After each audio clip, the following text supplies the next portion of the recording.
The very first thing that we'll be talking about are models and parameter spaces. Then we'll go on and discuss a little bit about CosmoSIS and the parameter estimation tool that we'll be talking mostly about. Then sampling methods, then Metropolis Hastings, and show you an example of that in CosmoSIS. And then how do we make some plots from the outputs of CosmoSIS. So the first section I'll be talking about models and parameter spaces is just very introductory level to the theory. So one of the things we're interested in obtaining are these constraints on cosmological parameters. So here we've just listed 6 of the fundamental parameters that you need in order to specify your cosmological model. And so one of the things we're faced with at the moment is we have very precise current and future experiments giving us very nice data, but we can rarely use analytical solutions to predict these observables. We have very complicated models, and evaluating these models is getting increasingly complicated. So one example of that is if we want to predict what the CMB temperature power spectrum is like, we need Boltzmann codes. For example, CAM does this calculation for us. Or if you work in the area of large-scale structure, we need codes to model nonlinear corrections to the matter power spectrum. So you might be interested in using codes which are out there like HaloFish, or some power spectrum emulators that are available. So those are the parameters in the basic 6 lambda CDM model, but we can always add more parameters to this model and make it more and more complicated. So we could add something like a non-zero curvature to the model. If you're interested in constraining neutrinos and their masses, then we could add 3 more parameters to that model. And then if you're interested in dark energy or modified gravity, then really we could end up adding a lot more parameters for a variation in the dark energy equation of state, or maybe the growth of structure as a function of redshift. And so quickly you can see that these models get very, very complicated as we add more and more cosmological parameters. One of the things we also need to think about are nuisance parameters, which will always be in any model. Whatever data set you're interested in constraining, these nuisance parameters are needed. And so mathematically, they're no different from the cosmological parameters. But we separate them out because they're not the cosmological parameters we're interested in. So these nuisance parameters can describe data-specific physical events. So, for example, supernova light curve standardization parameters that we want to maybe marginalize over, and we want to get cosmological constraints no matter what these nuisance parameters are. These nuisance parameters might also describe foreground effects, for example, parameterization of what the dust looks like. And we could also have different parameters for instrument systematics, so for example, calibration parameters. So if you're used to dealing with CMB data, for example, the Planck 2015 likelihood can have 16 different nuisance parameters. So this suddenly increases the parameter space we're interested in exploring by a huge amount. So let's have a look at what that parameter space looks like. So when we talk about constraining cosmological parameters, we're actually talking about inference, parameter inference, which takes place in a multidimensional space. And this space can be highly non-Gaussian. So what do we do as we wander around in this space? Well, at every point in the space, if we're interested in 3 parameters, so for example here, the baryon density, the Hubble constant, and omega matter, the matter density, then at every point in this space, we have a model. And we're asking which regions of the parameter space are reasonable fits to the data. And so probabilities in this space are functions of many variables. And one of the things that we need to be aware of is that as we increase our parameter space, as we add more and more parameters to the model, predicting what our constraints will look like in this higher dimensional space becomes very bad if we just use our intuition. So this is what this cartoon is meant to show here. At every point in parameter space, we're just asking, does the model resemble the data at that point? So what does it really mean to obtain constraints on a parameter? What does a Bayesian sampler output? So some people might think, well, if I just give the best fish value for a cosmological parameter, maybe that's what it means to estimate a parameter. But that's not correct. That's just a best fit only at one single value. What if I just provide simple error bars and do something like a frequentist maximum likelihood method? So that's also not what we provide in a Bayesian parameter estimation technique. So the real answer is given in the plot there, that a true measurement of a parameter is a probability distribution function, which is called a posterior distribution function. and it gives the probability of that parameter given your data. And so you can see in the plot there that what we should be showing in our papers are these 1D PDFs or 2D PDFs for something like the Hubble constant. So it's a range of probable values for that parameter. We can always summarize these distribution functions in terms of the means and the variances. But unless the probability distribution function is a Gaussian, then the means and the variances don't fully capture what the full function is. So we need to be careful and show the full function in our results. Okay, so going on to how we, in practice, actually evaluate this posterior distribution, what we do is we use Bayes' theorem. So the posterior distribution is given on the left there. The posterior distribution is that probability distribution which I showed for the Hubble constant in the previous slide. This is the thing that we want, the probability of the parameters given our data set and given our model for the data set. And that's equal to the likelihood function in the numerator there. So this is a function which we choose. Most people choose something like a multi-Gaussian in order to model this, but you could choose anything. This is the probability of the data given the parameters and given the model. And then you multiply by the prior. So this prior is also a probability distribution function, but it encapsulates previous information which we may have about the parameter. So for example, if we had a previous data set which tells us that the parameter range must be restricted, or if you're trying to constrain a physical parameter, something like the mass of a particle, then your prior would be to insist that that variable should always be positive. The denominator in Bayes' theorem is called the evidence. And right now we can consider it just a normalizing constant. We won't focus on it too much in this webinar. Just to state that it's also important if you want to compare different models. And that's something that we will talk a little bit about in the next webinar, which is taking place tomorrow. So that's Bayes' theorem in words, and then if you want to see what the mathematics looks like, it's written out down below. So we have the posterior distribution, the probability of the parameters given the data and the model, is equal to the likelihood here in the numerator, which is the probability of the data given the parameters and the model, times the prior, which is just information, previous information we have about the parameters, and then a normalizing factor on the bottom. Okay. So what do we do then when we're trying to evaluate Bayes' theorem in something like a sampler? So constraining cosmological parameters given the data, we go through each of these steps at every point in parameter space. So step one is we generate a prediction for the data given our model and given the parameters at that point in parameter space. So at a single point in parameter space, we have a value for omega b, omega n, h naught. And then we evaluate something like the CMB power spectrum. If those values were true, what does the CMB power spectrum look like? Step two then is to take this model prediction and compute the probability of the data given that prediction. So we could use something like the Planck likelihood in this instance, which would take the Planck data, take our prediction for the CMB power spectrum, and then give us the probability of the data given that prediction. We can then combine step two with a prior probability distribution function. And from the previous slide, you can see that when you multiply the prior times the likelihood, then in Bayes' theorem, that gives you the posterior distribution.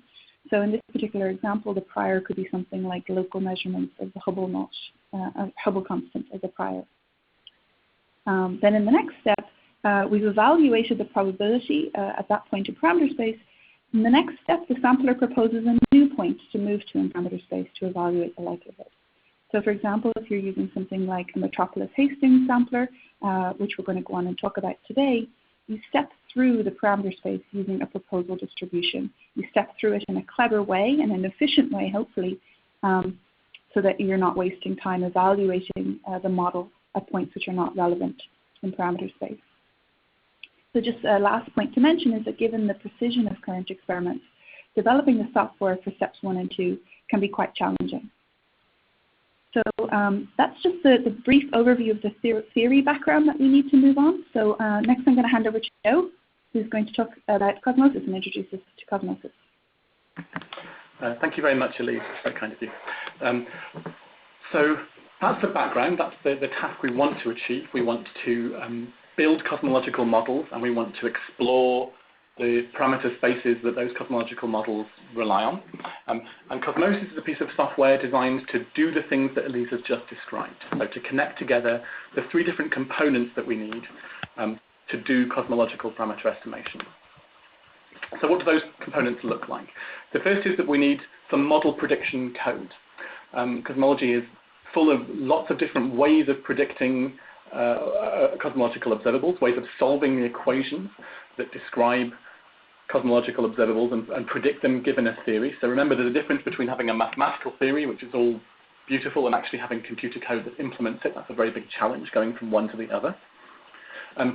We also have cosmology data sets. So Elise has mentioned the Planck data sets from 2015. There are a huge number of different kinds of cosmological data sets that we want to have access to. And there are sampling methods. So there are ways of exploring that cosmological parameter space, jumping around that parameter space in a way that is efficient and fast enough for us to do it in a reasonable length of time, given these quite high dimensional spaces that Elise mentioned.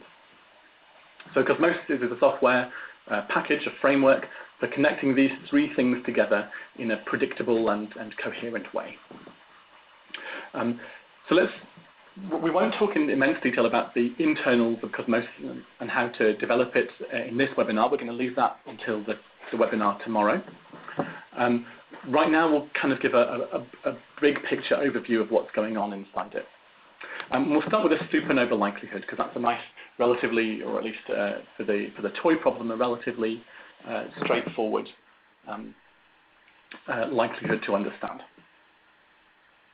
So supernovae, type 1a supernovae, depend for the most part on the background expansion of the universe, the equations of which are not that hard to solve. So you've probably solved them yourself as an undergraduate at some point. So let's look at how CosmoSIS breaks up that likelihood into the different components that it has. So there are different steps in this analysis. We have the input parameters that we're trying to evaluate the likelihood of. So we have omega matter, the Hubble parameter, omega baryons. And the first thing that CosmoSIS will do is take those input parameters, which are given to us by a sampler. So some sampling method has proposed some parameters to investigate, and it will save them into a special place called a data block. So that's what arrow number 1 is doing in this slide here. It's showing how the sampler is creating a data block with, for the moment, just some cosmological parameters in it. And the structure that CosmoSIS imposes on cosmological parameter likelihoods is to break up the resulting calculation. And there are 2 steps in that calculation, which are the 2 red boxes there. The first of those is actually solving the equations for the expansion of the universe. So that's working out the evolution of distance as a function of redshift, and the distance modulus as a function of redshift, which is the particular observable that supernovae respond to, or the particular distance metric that supernovae respond to most cleanly. So step 1, saving cosmological parameters. Step 2, passing those cosmological parameters into the equation solver, solving those equations, and then passing them back again. So CosmoSIS has said, okay, we're going to split up the 2 pieces, and the first one of those pieces is actually calculating the background evolution of the universe.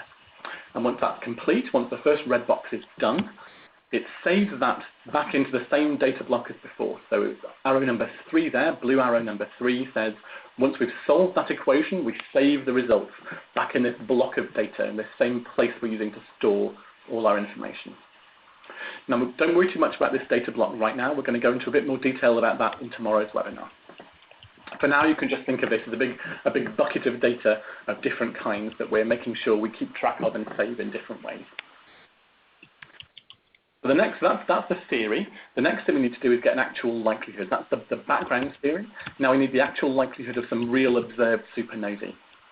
And so that's our next step in the sequence. The next step in our pipeline is a likelihood module. So a calculation, a step, taking that theory, so reading in that theory that we've just calculated, and computing a likelihood given that theoretical prediction. So we've got a bunch of real supernovae where we have distance moduli and redshifts for them, and we can compare them to our theory prediction for that same calculation. And that will give us a likelihood. And that might be Gaussian, or it might be some more complex version of that Gaussian, or some more complex likelihood. So then we save, the next step is we repeat the same thing again. We save that likelihood result back into this same data block. We save the likelihood that we're going to need to evaluate everything. So now we have a data block with the thing we wanted in. We have the evaluated likelihood. We've got the likelihood of the parameters that we need. And we just pass that back to our sampler, which is, and give it to it as the actual likelihood. So now our sampler is happy. It's given us some parameters, and we've given it a likelihood in return. So it's all, that's the structure that CosmoSIS breaks up this problem into, rather than trying to do it as one complex piece of code. So now I'm going to actually show you this thing happening. Not in too much detail in this webinar, but I will show you a single likelihood. So CosmoSIS has a bunch of different samplers in it, and one of them is the test sampler. And what test sampler does is just evaluate a single likelihood. Now that's not very useful if what you want to do is explore a cosmological parameter space, but if you just want to test something, then that's exactly what you need, a single likelihood to start off with. So I'm going to share my terminal. So hopefully you should be able to see my terminal now. And then I'm going to show you demo number 2 in CosmoSIS. So here we are in the CosmoSIS directory. I'm going to run a setup command. And it looks like I did already in this terminal, never mind. And the command you type there would depend on exactly how you install the software to start with. So let's just run CosmoSIS on a particular demo, which is demo number 2. Let's see what happens. So what CosmoSIS is doing now is reading that parameter ini file, which defines the likelihood we're talking about, and then launches a whole bunch of calculations. I won't go through this in too much detail, except to say if you're familiar with either the Planck likelihood before or CAM before, you may recognize some of these things. So what's happening is a bunch of modules are being set up one by one, and are then being run one by one. And we're showing our age a little bit here, but this is the bicep and Planck likelihood. So if you remember bicep, then that's what we're doing here. So the point of this is we've done some calculations. So there's a chunk here where we're running CAM. So we have all these calculations solving the background evolution equations of the universe and the perturbation equations. And then we have some likelihoods at the end. We have some Planck likelihood and bicep likelihood. And what we come up with is some final posterior number, adding them all together. Okay, now I'm going to jump back to the slides. You should see our slides appearing in a minute. Once again, if you have any questions, please do click to raise your hand about any of these questions, and ask the question in the chat room.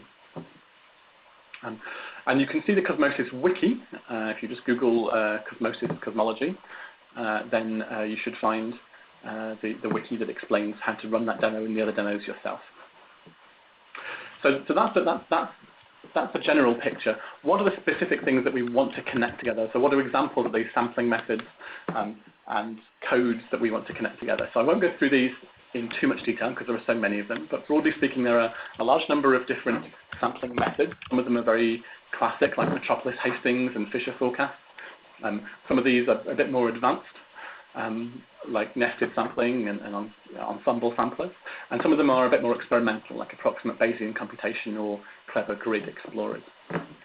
But the point is here, there are lots of different kinds of cosmological parameter space, and different tools are appropriate to explore different ones among them. Depending on exactly what space you're exploring, we might want to use different samplers. So those are the samplers that are going to give us the parameters. The next thing we need is our cosmology model prediction codes. So we need to take those parameters and actually predict theory out of them. There's a very large number of pieces of software in cosmology to do this. Some of them are very, very big and do lots of different things, like CAM or CLASS or Cosmolike. Some of them are a bit more specific and do more particular calculations for more particular models or more particular problems, like Cosmolike. And there's a huge long list of those things. And the goal of CosmoSIS and what CosmoSIS does is to pull all these things together and provide interfaces to them to connect them all together into the same package. So that if you want to use a new sampler or a new cosmology model prediction code, you don't have to go and explore the details of how to use it. You should understand it, but the actual coding to run it is already in place. So that's models and sampling methods. We also need data sets, and CosmoSIS comes with a number of these as well, not all the ones listed here quite yet, but a great many of them. So we have classic ones like Cepheid variables and type 1a supernovae, and we have baryon acoustic oscillations. I'm not going to go through these in general, but there's a huge number of different things that we're working on or have pulled together into CosmoSIS so that we can constrain parameters using these things. So what I showed you before was a very simple likelihood, and that made it maybe a bit unclear perhaps why it was worth separating out those two steps. Why was it worth, in our supernova example, separating into those two different stages of theory calculation and likelihood? Surely it's easier just to do the whole thing together. And for supernovae that might be true, but once you get to more complex likelihoods, and here's an example that I've drawn schematically here, which is for lensing calculations, things get a lot more complicated. Once you get to lensing, there are a lot more different steps in your pipeline that we have to connect together. I won't go through this in detail, but I'll just say that, like a lot of observables, lensing depends on the matter power spectrum. And so we need to do that and do a lot of stages and these calculations using the matter power spectrum to do that. And the point of CosmoSIS, the kind of philosophy that we're going for here, is that each module, each chunk of code solves one complex task. So we don't try and do everything in one place. We have lots of different modules to solve different tasks, like computing the linear matter power spectrum, or computing the non-linear matter power spectrum, or modeling the redshift distribution of a survey's galaxies, or producing a theory two-dimensional power spectrum. All these stages we try and keep in their own little box together, so they're not kind of sprawling and connected too completely. And one thing we're trying to encourage as well with this approach is sharing code. So lots of people have codes that do steps in this prediction, and if you have one of those and would like it to be willing for it to be included in CosmoSIS, please do tell us, because we're really keen to do that. And we have a way of making sure that your code can get the citations it deserves if it goes in there. So the general picture here is exactly the same as the supernova one. We've got solved some equation to compute an underlying theory, but now there are just lots more equations. And then using some statistics to compute a final likelihood. So that's the broad brushstroke CosmoSIS approach. We'll be talking in more detail tomorrow about how that works and actually how you would implement that yourself if you wanted to do your own likelihoods or your own theories. But right now we're going to turn to sampling methods, and I'll pass on to Vinicius Miranda, who is going to talk about sampling methods and how we use them to explore cosmological parameter spaces. Vinicius. Hello, Joe. So as Joe was saying, there are a lot of different samplers that actually are available in CosmoSIS, and there is no perfect sampler for every problem. So we believe that it's important for you to have an idea what a sampler does and what are the different algorithms between sampling. So here in this first webinar, we will just talk about the classic Metropolis Hastings, and tomorrow Elise will give an overview of some of the other possibilities that are available in CosmoSIS. So what we want in this high-dimensional space, which includes cosmological parameters plus the foregrounds you have in Planck or in the supernova, is high-dimensional space, and we want a set of points that are representative of the posterior distribution. And what that means? That means that the location of these points and the density of those points in these volumes are associated with the probability distribution on that volume. That means that volumes with almost no points has almost zero probability distributions. Volumes with a lot of points has a lot of probability distributions and probably is very near the maximum likelihood. And we also do not just want the maximum likelihood. We want to be able to sample like what are the confidence intervals around this maximum model, which means that we want to take density ratios between those points, and we want these density ratios to be proportional to the probability ratios of those volumes. Okay? So for example, if we know what's the location where the 68% of the points are located, that should be, representative of the 68% confidence region. Okay? So the problem is this is not a very simple problem in multi-dimensions. So what I want to stress in this first webinar is that our intuition fails a lot of times when we go to a very high dimension space. And to illustrate that, I will start with a classical example that suppose that the likelihood is constant and non-zero inside the hypersphere, which is in this drawing here, and it's zero outside. So it's constant inside the sphere and zero outside. And suppose you know what is the radius of this sphere, and let's suppose that it's equals in all directions. So the first thing you can think of is just drawing a cube around this direction, around this sphere in every direction, which is representative of the 1D posterior distribution, and just randomly assign points in that volume. That will work very well in 3-4 dimensions, but it's a very simple calculation to do to know that the volume of the sphere divided by the volume of the cube goes to 0 as the number of dimensions goes to infinity. So if you have like a 50 dimension space, which is like a MCMC that I was working on in my research recently, and if you try to just assign points randomly in this hypercube, most of your points will have 0 probability distribution. This is the opposite of what we want. So that's why there is a lot of different technologies or samplers to try to deal with this problem, because it depends on the number of dimensions, it depends on the shape of the likelihood, so it's not a simple problem. So another point where some samplers can fail and your intuition fail is what happens if you have a posterior distribution that's very non-Gaussian. And then it can actually happen in cosmology. So I'm showing here a classical example of a very difficult probability distribution to sample, which is like the banana shapes. And it's difficult because it has these high tails, which has like a 2 sigma contours, that means that you want to sample very well these shapes, and you can think that if you just sample in the direction x, y, the x direction, you will need a lot of steps to go through all these shapes. And these steps can be very expensive. So if you have CMB plus large-scale structures plus lensing, we want to be able to sample this parameter space in the least amount of numbers possible, because if you don't have access to gigantic supercomputers for unlimited amount of time.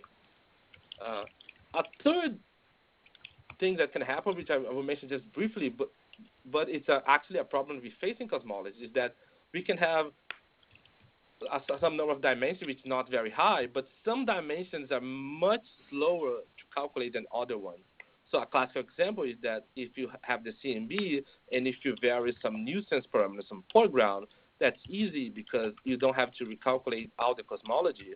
But if you actually vary one cosmology parameters, it's very expensive. You have to run CAM, then you have to run nonlinear spectrum. So you have different dimensions have different difficulties in sampling, and we want to be able to do this in a smart way.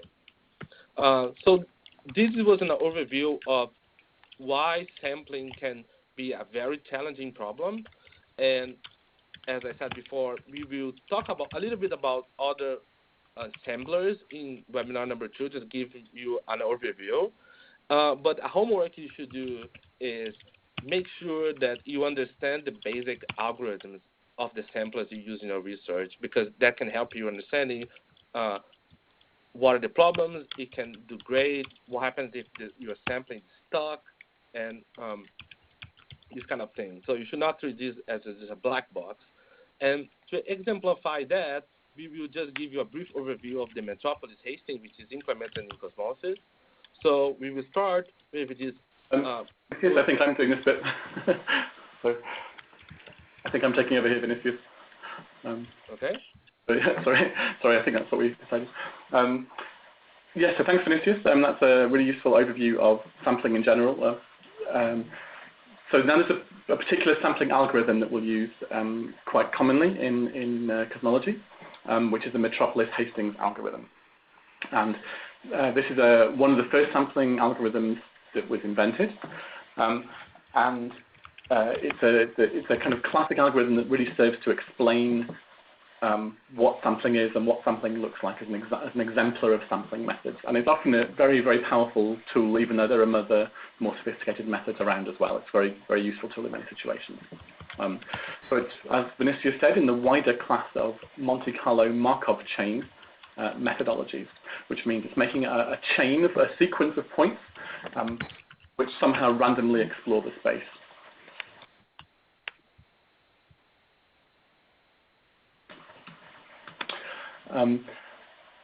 So how do we do that? Well, we start with a single point, which we've labeled here xn. So some point somewhere in the parameter space, and we have to initialize our problem by picking some point somewhere to start.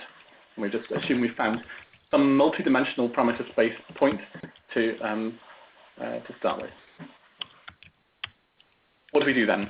Then we have to have a proposal distribution. Then we have to have some function we choose, and this is our choice, some function, which we've called Q here, which describes how we want to jump around the parameter space.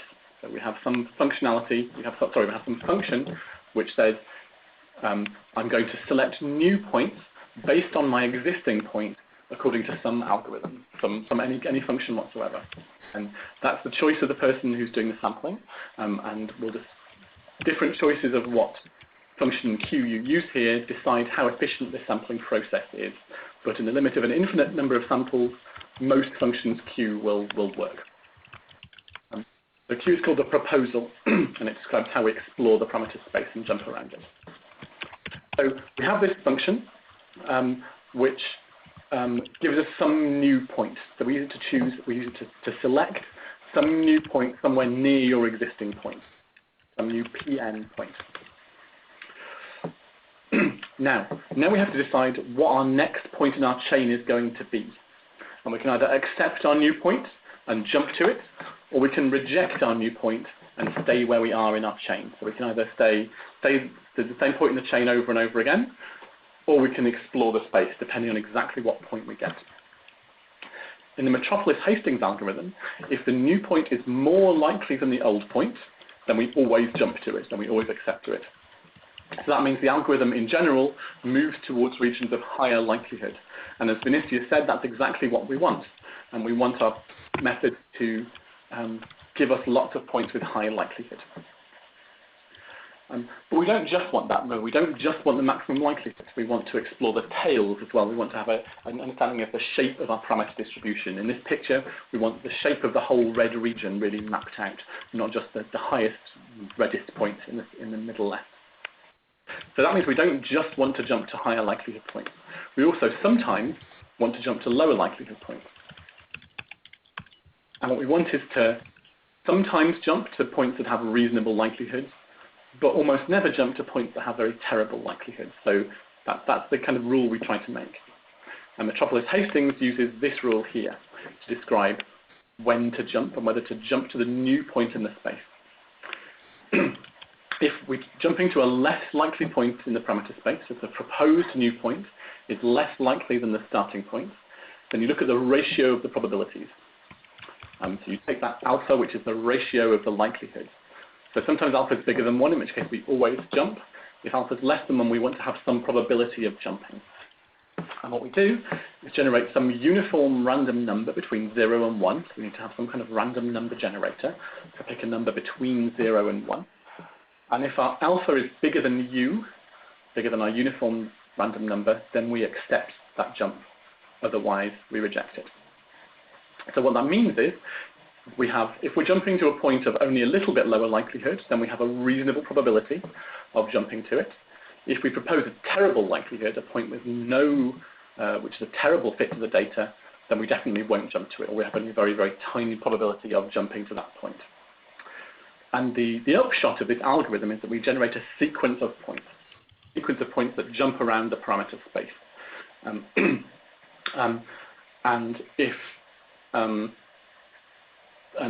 those points, once we run the sampler for long enough, will congregate, will coalesce around the high likelihood regions, around the dark red regions in this picture. And then at the end, we can make histograms of those points. We can look at those points and see what they look like, and that will give us the underlying distribution that we're trying to look for. One thing that I want to emphasize, very important to keep in mind, is you don't just use the list of it. You only use accepted points in this sequence, so you ignore the points that you propose but never jump to. But you do need to make sure that if you stay in the same point over and over again, so if you stay in the same position in parameter space, you increase the weight of that point, the multiplicity of that point. So what that means is that your chain, your sequence of points, is quite repetitive. So sometimes it might stick in one place for quite a while before jumping to a new place. And if you get that wrong, you get the mistake on the right-hand side of this plot. So the left-hand side is a good sampling where the histogram, the blue histogram, matches very, very closely to the red distribution underlying it. The right-hand side is an example where it's not gone so well. It's not terrible, but it's not done well because we've forgotten to include the repeated sequence of points. So formally, if we run this algorithm for an infinite number of samples, and we draw a histogram of all our infinite number of samples, then what we get at the end will be a valid representation of our underlying parameter space. It will be the histograms we draw from it will mirror those of the underlying distributions. That's the goal of the sampling process. But really, that only happens with an infinite number of samples. And because we don't want to wait an infinite amount of time, instead what we want to do is stop sampling after some certain length of time. We want to take a finite number of samples and just use those to be our parameters, to be our sample, to be our collection of points that we're going to use. Now, deciding when to stop is not a trivial exercise. It may depend somewhat on what you want from your sampler. If you just want a 1 sigma contour or approximate error bar on your parameter, then you don't need many samples. If you want to have a more robust and a nice two-dimensional map of your parameters, for example, then you want to sample for a bit longer. There are lots of different methods you can use to do this. Some of them are in CosmoSIS, like the Gelman-Rubin test, which looks at dividing your sample into two and seeing if they give the same result for two different halves of it. One thing you can do almost by eye is look at the trace plot. So you can look at this plot like we've shown here on the right of just all the different points in the chain one by one by one. So this is a chain that's nearly 10,000 samples long, and this is one of the parameters from that chain, and we've just plotted the value in the chain as we go along. And a well-mixed chain, so a thing that's converged relatively well, looks more like the one on the top, where it looks a bit more like white noise, a bit more like noise in the system. You can't see any particular structure within the chain. A badly sampled system looks more like the one on the bottom, where you can see that it's spending large fractions of the chain in one small subset of the parameter space. So you can see for this particular chain, 10,000 samples would be a perfectly reasonable sampling, whereas 500 really wouldn't. So that's a kind of quick and dirty check you can use just to rule out chains that have definitely not converged. There's a whole bunch of other methodologies you can use. Z-scores is one of them. Most of these have some problems. For example, if your posterior has more than one peak in it. So the likelihoods we've shown before just had one bright red spot, or one high likelihood region. But of course, some likelihoods in real life have multiple regions that are good fits for the data. And you have to be very careful in that kind of situation, and you have to be a little bit more suspicious of what you've run to make sure it's really working. And you may need even more points if you want a full model of posterior density. So if you really want to map out that red surface I showed you before, if you want a real nice map of what that looks like, using methods like kernel density estimation, then you may need even more samples. Now we're not answering all these questions here, or even trying to, we're just flagging these as questions that you need to think about depending on what you're doing. So that's how you run a chain, how you create a chain, and what you want to do now is make some plots from that chain. I don't recall if someone else is taking over from me at this point. If anyone is, then please do jump in. I think it's you, Joe. Okay, it's still me, great. Yeah, is that okay? Of course, yeah. So what we want to do now is make some plots from this to put in our papers. So we've got this chain, this long sequence of points in a multidimensional parameter space, and we want to generate some plots out of that, some parameter constraints. So I'll start by running a Metropolis example. So this Metropolis Hastings algorithm I've just described to you, let's run it in CosmoSIS. So you should see my terminal again appearing now. And here's where we left off last time. So very similar thing, but this time we're going to run not a simple test likelihood for a single likelihood. We're instead going to run a long chain of points. We're going to use a supernova likelihood, because that's nice and fast, the same supernova likelihood that we showed you schematically at the beginning. We're going to generate a sequence of points in that parameter space. And here we are. We've got the starting position there, and we're generating points one by one. And we're accepting some of our samples and rejecting others of them. Now, this will take a little bit longer to run, so I'm going to leave that running in the background and take you back to the slides right now. And at the end, we're going to come back to this and see what that looks like. But the point is that that's generating samples for us, and we have to do something with those samples. Now, the nice thing about Monte Carlo Markov chain methods is that it's very straightforward to make probability density plots from them. And that's because by construction, the histogram, excuse me, the histogram of our points should approximate the probability density that we want in 1D or 2D or even 3D if you can visualize things in 3D.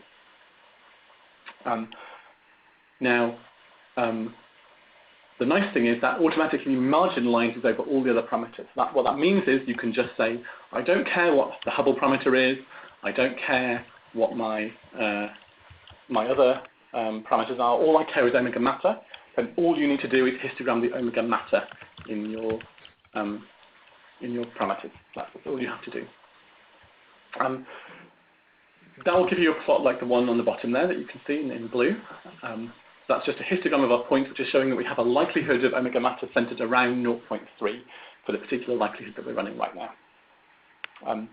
I'm sorry, the text's been slightly obscured there, but one thing you can do if you're the kind of person who doesn't like blocky histograms like this one, you can also use various methods, including some included with CosmoSIS, to smooth that shape down and get a more smooth curve through those points. And then we'll have a much nicer looking posterior distribution. Okay, so now that's the kind of simplest thing you can do, because most of it includes a whole bunch of these different ways of plotting, depending on exactly what kind of parameters you've done.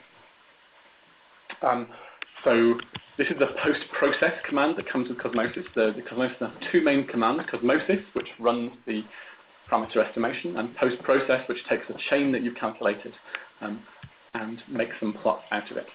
So let's switch back now to our what we've done, to my terminal, and see how it's going. Now I've actually just stopped the sampling in the middle there because it wasn't going to finish because of my slow laptop. But fortunately, I've got one that I made earlier. So let's post-process this one that I made earlier. So here's a chain that I ran yesterday, and then I'll be running instead. So let's post-process this. What it's going to do is load our chain in from file and make different plots, some one-dimensional, some two-dimensional, using different methods to make these histograms. So all we're doing is making a histogram of the point in that chain. Now, as you can see, I've mentioned there that this thing takes a little while, so we're going to jump back to this in a second. Let's go and look at some examples of the kind of plots that we can make in CosmoSIS. There's a couple in there. Oh, so we've had a question in the chat window. So Simon asks, what's an acceptable acceptance rate? This varies. Typically, between 25 and 30% is usually considered a good acceptance rate for the classic Metropolis Hastings algorithm. That can vary depending on exactly what kind of parameter space you're looking for, but usually 25 to 30. So I think the one I showed you there, I was using a slightly too small proposal and getting a too high acceptance rate. So if your proposal function, that function, that queue that explores the parameter space and proposes in it, if that's too small, then you'll have to take way too many samples. It'll take much longer to explore. And if you use too big a proposal, then you'll get very few accepted likelihoods. So it will also take you too long. So there's a Goldilocks zone in the middle of a good cosmological proposal. And ideally, that should match as closely as possible the distribution you're trying to explore. So here's three kinds of plots that CosmoSIS. Oh, sorry, Joey. So Simon also asks, does this affect the kind of time it takes or the posterior you get? So if you have time for an infinite number of samples, then any proposal is acceptable, whether it's too small or too big, and any acceptance ratio is fine for an infinite number of samples. But in practice, then yes, you'll get a bad posterior if you don't take enough samples. Ziad Sakar asks, what's KDE? So KDE stands for kernel density estimation. Thank you for answering that in the chat window. And it's a particular way of smoothing samples to get a nice smooth underlying distribution like the one you can see in the bottom right-hand plot there, which is a nice contour plot we've got instead of those blocky samples. So you can do these things in 3D as well. So we've done that by color coding the sample points in the top right plot. That can be very useful if you've got three variables that all depend on each other. And you can see that for this supernova example, which is what's being done in demo 9, just like we've done right now, there's three parameters which are called delta M, H, and omega M. Those three things are all correlated because you can see the color varies quite closely with the X, Y position as well. So that's saying you've got three correlated parameters, and that's the kind of thing that makes sampling difficult. And if you give CosmoSIS just a test sampler, it'll make some basic cosmology plots for you as well, like the ones on the left. Okay, so now my my sampling process is finished. Sorry, my post-processing step is finished, so I can show you a few of the plots that we've got. So let's have a look at some of the plots that we've generated and see what they look like here. Hopefully you should see these coming up. Most of them are quite boring, not particularly correlated, but some of these are, for example, like delta M, which is the supernova intrinsic magnitude, versus the Hubble parameter. Some of those are very, very correlated. So that's what the sampling process didn't know this in advance, is just explored this parameter space and found that structure inside our parameter space. Okay, so that brings us to the end of our the first CosmoSIS webinar. If you have any questions, please do type them in the chat now. If you have any more questions that have been passed on during the webinar, then Elisa, is there anything you want to pass on now? So maybe there's worth going back, spending a little bit of time on Zaid's question about the kernel density estimation. Joe, do you want to go into just a little bit more detail on that for people not familiar? Yes, absolutely. So kernel density estimation takes the points like those in the top right-hand plot there. So ignore the color. Imagine we've just got a scattered set of points in some parameter space. Now we can sort of see by eye that those are forming some shape, and it's the shape that's shown in the bottom right-hand plot there. But we'd like to make that a bit more automatic, and we'd like to draw a kind of smooth contour through those points if we can. And we'd like to know the 1 sigma contour and the 2 sigma contours. I once asked a member of the WMAP team what method they used for doing this, and they told me they passed it on to their graphic designer, who drew nice, smooth contours for them. So if you can't afford a graphic designer, one thing you may be able to afford is kernel density estimation. So what kernel density estimation does is they take all the little points that you can see there in that plot, all the little points, and on top of each one of them, drop a little Gaussian. So drop a Gaussian point on top of each of them. And then add together all those Gaussians from all the different points together, and that should give you a smoothed out version of the overall likelihood. And it does. It gives you a likelihood that looks a bit like the one in the bottom right-hand corner there. There are some subtleties to that process. In particular, you need to have some kind of width of that Gaussian. If the width is too big, then you over-circularize your parameters and you smooth it a bit too much and make the contours too big. And if your width is too small, then you get a very blocky, spiky shape. So what you want is something that's a bit more somewhere in between those two extremes. CosmoSIS picks that size for you when it runs this kernel density estimation process. So So if you have any other questions, any more that we've had during the seminar, Elise? No, that's it for now. I guess I just want to advertise what we're going to be talking about tomorrow. So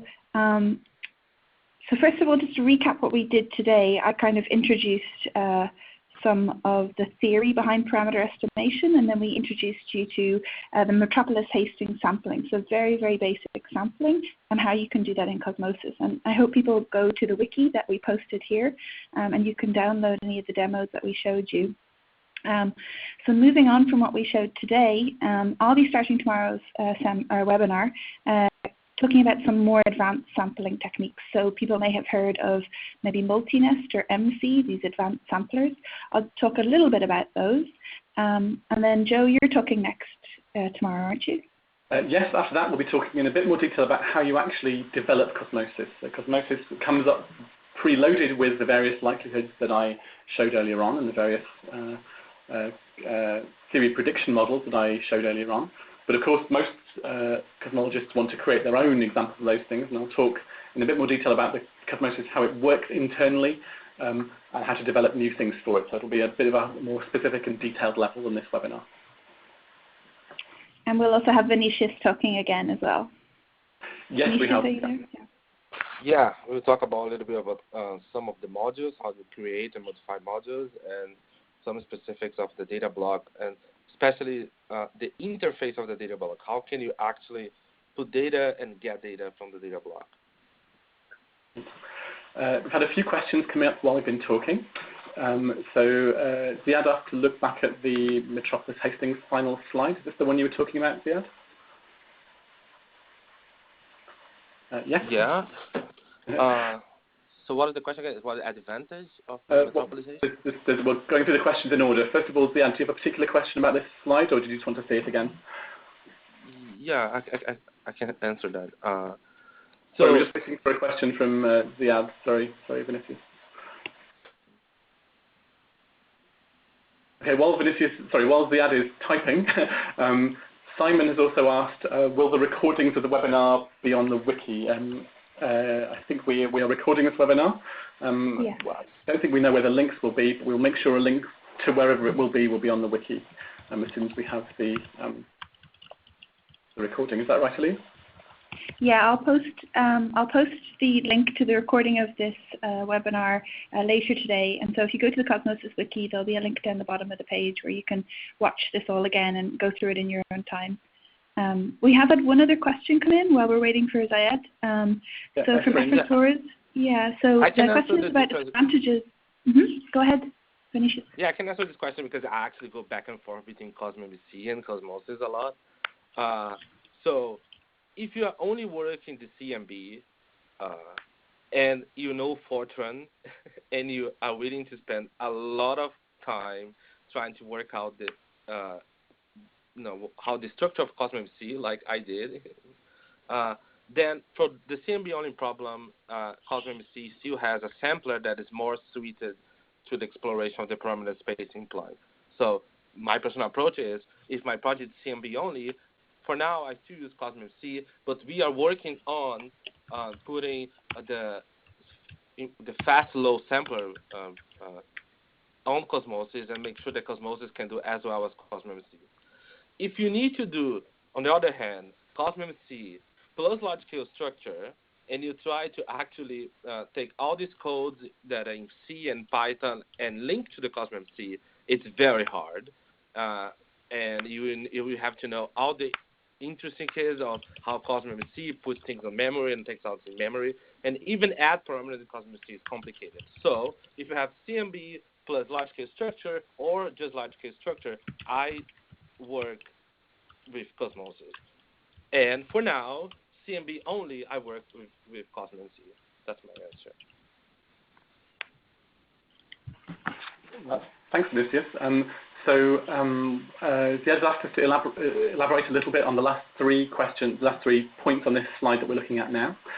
So if the posterior is multimodal, then Metropolis Hastings will eventually jump from one mode, or from one peak in the likelihood to the other. But it will take a long time to do that, depending how far away the peaks are. So the peaks are very highly separated. It can take very, very, very long time to tunnel. It's a quantum tunneling problem, essentially, tunnel from one to the other. So in that situation, it's almost impossible to diagnose that by looking at the chain. So there's two things you can do. One is start multiple chains in different places to start with. So you can say, I'll have one chain starting over here, one chain over here, one chain over here, and then make sure they all converge to the same place. So if one of them ends up at one peak and one at the other, then that's told you that your posterior is multimodal. That's one thing you can do. The second thing you can do is use a more advanced sampler. So samplers like Multinest, which we'll talk about tomorrow, are explicitly designed to cope with that kind of multimodal situation. So they're explicitly designed to cope with that particular problem. On the second point, checking errors on contours, the general way that you can do this is split your chain into two and do the same analysis on each half of it. So you can check the contours implied by the first half and the second half. And if those two sides agree, then you've probably got pretty good, robust contours. I don't believe we're doing that right now in CosmoSIS, but that's a really useful thing that we could add to the code. That's a very good point. Thank you. One thing that I can add, if you really like Metropolis Hastings, like I do, I have something, is that you can try not only more than one chain, but the proposal of those different chains can change. So you might just make it very large, which in a case of a posterior with just one mode, you will cause a lot of problems because you will have very low acceptance. But if you suspect that you might have multiple modes, making a very large proposal helps. So it's a kind of that you need to have somewhat an idea of the answer before you actually sample, and that's what makes MCMC some kind of art. So that's what I will do if you want to stick with Metropolis Hastings and you suspect that there is more than one mode in your posterior. Hopefully that's, so and the final thing, KDE, is what I discussed later on. We've had a question from Gabriella about books recommended on convergence, and I think as Elise has noted, there's no particular standard reference for that, unfortunately. Do we know of any good, there's some good general textbooks on sampling methods. I particularly like David Mackay's books, which I will type his name in here, which is available free online, pleasantly enough. Book.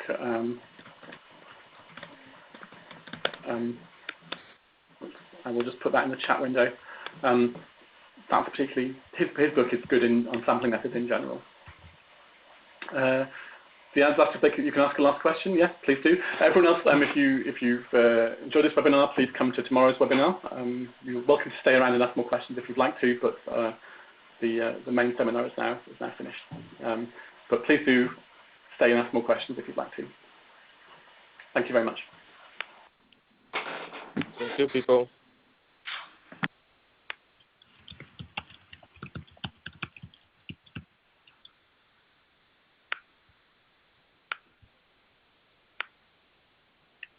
We've had one more question there, Joe.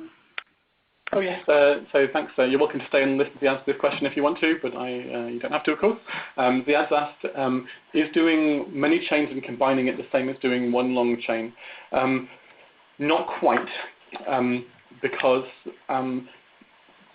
if you had an ideal proposal, then your 2 points next to each other in a chain would be uncorrelated. So you'd have as your chain ran, you'd get 2 points from all over the parameter space. In reality, your points in a parameter space are correlated. So if you have a chain with 100 samples in, you don't really have 100 independent samples. What you have is 100 correlated samples. You may have only, for example, 10 independent samples, depending on how good your sampling process is. So that means that you can't, for example, do 1,000 short chains of length 100 and count that as a 100,000 long chain because it won't have explored the parameter space as well. If in an ideal world it would have done, but in practice and in for realistic methods it doesn't.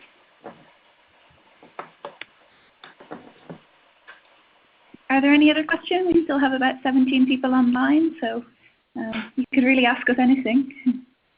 One thing we can do is, if you have because I have done that, if you have multiple converged chains, they all converged, and you actually took out the burning of all those chains, and then you can try to get what are, you can try to get what are the independent samples of these chains, and post-processing can do this. You can thin the chains like we do, and then we can kind of combine those independent thinner chains you have done, and that's actually a good exercise you can do and see what happens. So yeah, one thing I want to add to that, we didn't talk today about what it means to remove burn-in or thin the chains. These are extra things you can do in a post-processing step. So the burn-in is where we just remove the initial part of the chain because we believe it's where you're starting out in a low probability region in parameter space. And you basically want to wait until the chain gets to close to the tail of the distribution, so it gets into an interesting region. So you ideally want to remove the burn-in region. You can do that by looking at the trace of the chain, so just looking at the output and seeing an initial part of the chain where it's moving around wildly, and then it settles down to a region of high probability. The thinning of the chain is to remove these correlated samples. And so one thing that it's important to stress is that, determining convergence, determining how much burn-in to remove, determining how much to thin the chains, these are things which are not well defined. We don't have a single answer for, what these numbers should be. And I know that's very unsatisfactory, but that's the way it is when it comes to sampling methods like this. It depends on the problem you're trying to answer and the parameter space you're evaluating.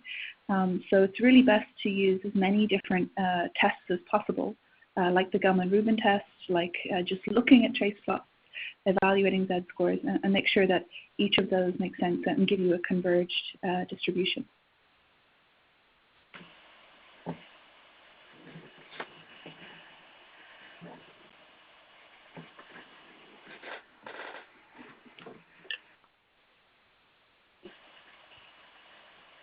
So did anyone want to add any other questions? Because if not, we can wrap up.